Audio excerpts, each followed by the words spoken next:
Hey guys, what is up? It's Duncan, and today I am really glad that I don't work for Apple. Yeah guys, it's happened again. They have lost another iPhone 4 prototype. I don't know I don't know what's going on. They never leaked the prototypes, and also now they're like all over the place. But this new one actually has been torn down. It's got some pretty interesting things internally, as well as it's a little bit higher quality. There's been a few changes from the Gizmodo prototype, so I'll run you guys through it, as well as talk a little bit about what we might be looking for as a release date, as far as people being able to actually upgrade. But I'll get all into that in a minute. Anyway, let's get this one started. This is the latest technology, covering everything tech.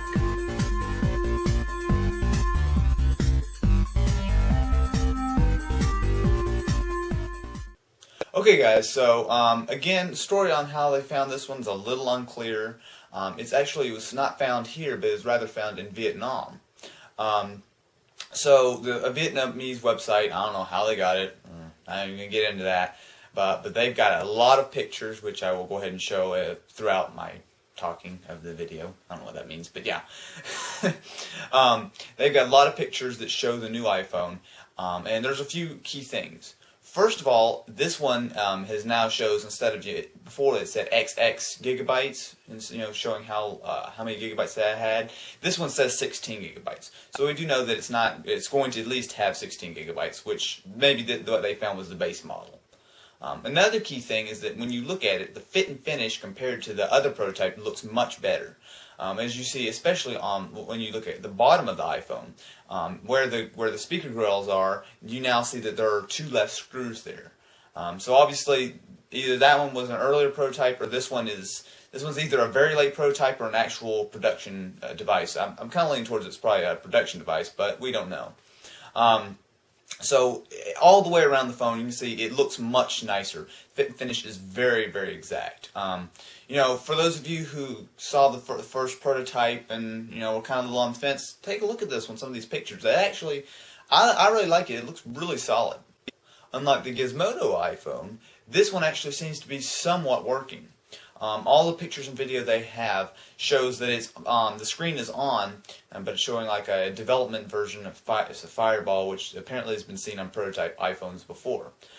So unfortunately, it still doesn't work as a full iPhone. We actually can't tell any kind of goodies about iPhone OS 4 for it or anything like that.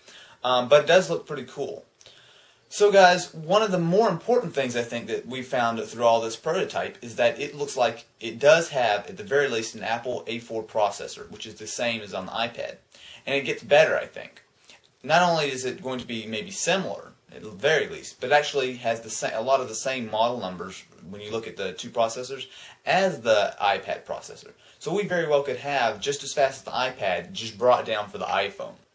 Now, on a slightly different note, I've actually got some good news if you plan on buying this one, as well as a possible release date. So, as you guys probably know, if you've ever bought an iPhone in the past, especially if you've tried to get more than one, of course, AT&T in the U.S. has, basically they let you upgrade. Now, most of the time, it's every 2 years. But if you're on AT&T, if you pay more than $100 a month for your bill, then a lot of times they will do between 12 and 18 months ahead. So let's say you bought an iPhone 3GS on the release date last year. Well, if you pay more than $100 a month, then the earliest you could go ahead and be eligible for a cheap upgrade, likely like $200 or so. The earliest you would be eligible for that upgrade would be a year to the day this year. Okay? So a lot of people were complaining that last year with the 3GS because not many people had a 3G and they wanted to upgrade to 3GS and they couldn't.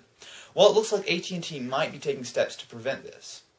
Now, it looks like they've changed the eligibility rules so that they've pulled them back. A lot of people, it was saying November 21st, but now it's all of a sudden showing June 21st.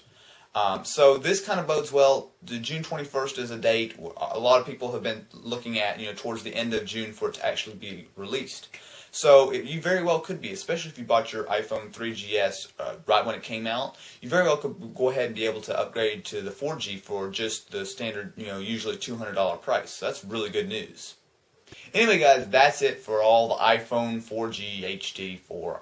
We still need to learn the name of this thing. But whatever, the next iPhone, we got a lot more information on it. Actually, we got most of all the information we can get until it comes out, really. I don't know how many more prototypes we're going to see, but anyway, guys, definitely let me know in the comments, what do you think? Now that you've seen the new pictures, which looks to be a very close to final, if not absolutely final design, what do you think? Do you like it more? If you didn't like it before, do you like it now? If you still liked it before, do you like it better now?